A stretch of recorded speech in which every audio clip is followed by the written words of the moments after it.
Bismillahirrahmanirrahim. Assalamualaikum warahmatullahi wabarakatuh.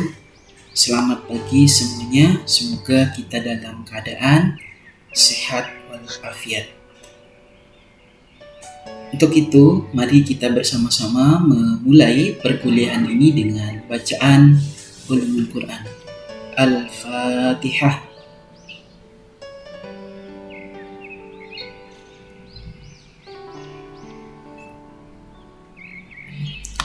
Kali ini perkuliahan kita pada mata kuliah Agama Islam 2 materi Tahsinul Quran melalui video pembelajaran. Untuk itu mari kita simak materi berikut ini.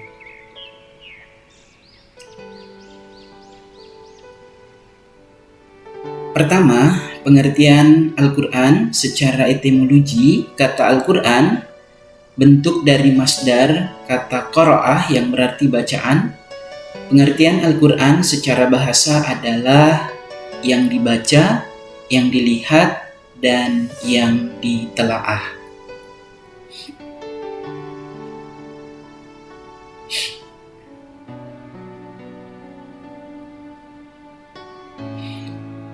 Selanjutnya, kata tahsin secara bahasa diambil dari kata kerja. Hassana yuhassinu tahsinan. Artinya memperbaiki atau menghiasi ataupun membaguskan atau memperindah atau membuat lebih baik dari semula. Jadi kata tahsin sesungguhnya jika kita ingin memahaminya diambil dari kata bahasa Arab, bisa dikatakan sebagai dapat diartikan memperbaiki, menghiasi, membaguskan, memperindah, atau membuat lebih baik dari semula. Sedangkan menurut Suwarno, bahwa istilah tahsin seringkali dikaitkan dengan aktivitas membaca Al-Quran. Istilah ini telah mendapatkan tempat di hati masyarakat, terutama mereka yang menyadari pentingnya melaksanakan rutinitas membaca Al-Quran dengan segala kesempurnaannya. Istilah ini muncul sebagai sinonim dari kata yang sudah lebih dulu akrab di telinga kaum muslimin, yaitu tajwid, yang seringkali dipahami sebagai ilmu yang membahas tentang tata cara membaca Al-Quran dengan baik dan benar, serta segala tuntutan dan kesempurnaannya.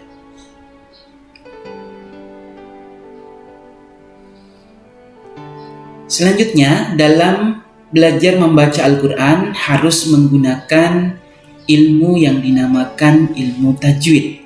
Tajwid secara bahasa berarti diambil dari kata jawwada yujawwidu tajwidan. Artinya membaguskan atau membuat jadi lebih bagus. Istilah ilmu tajwid yaitu suatu ilmu pengetahuan tentang tata cara membaca Al-Quran dengan baik dan tertib sesuai dengan makhraj atau panjang pendeknya, tebal tipisnya, berdengung atau tidaknya, irama dan nadanya, serta titik komanya yang telah diajarkan oleh Rasulullah SAW kepada para sahabatnya sehingga menyebar luas dari masa ke masa. Inilah istilah dari ilmu tajwid.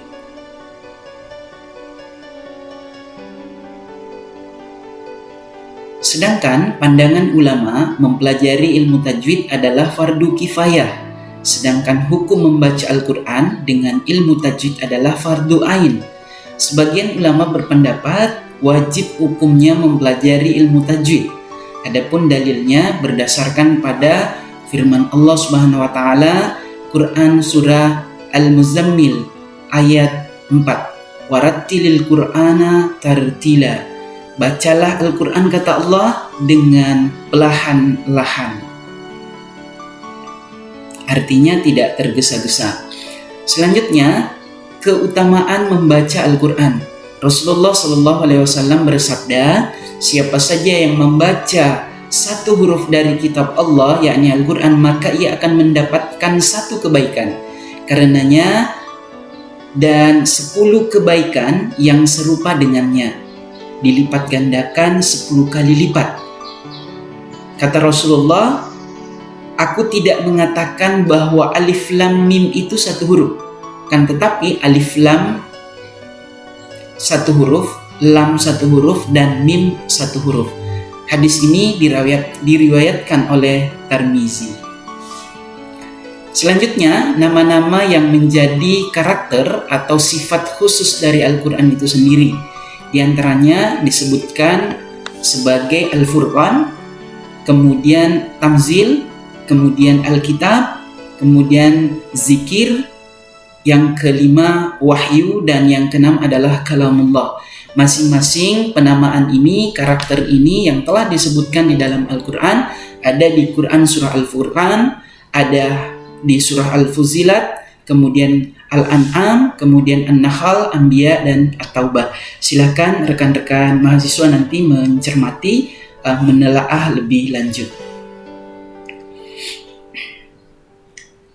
Selanjutnya, target perkuliahan kita pada semester ini, yang pertama, setidaknya kita bisa membangun pemahaman kita, kemudian memberikan pembiasaan, menanamkan pembiasaan pada diri kita untuk selalu membaca Al-Quran.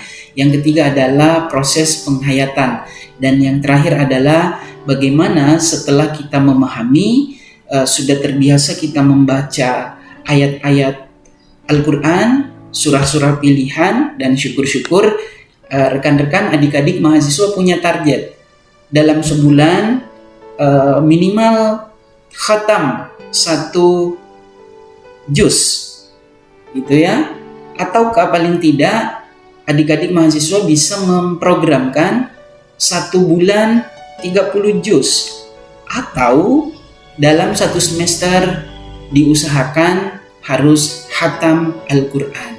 Lalu setelah nanti terbiasa, maka kita akan melakukan tahap penghayatan. Bagaimana kita bisa menghayati ayat-ayat Al-Quran, tidak hanya sekedar mampu membaca, mampu memahami, akan tetapi ada proses penghayatan. Dan yang terpenting adalah bagaimana kita bisa mengamalkan nilai-nilai Al-Quranul Karim di dalam kehidupan sehari-hari.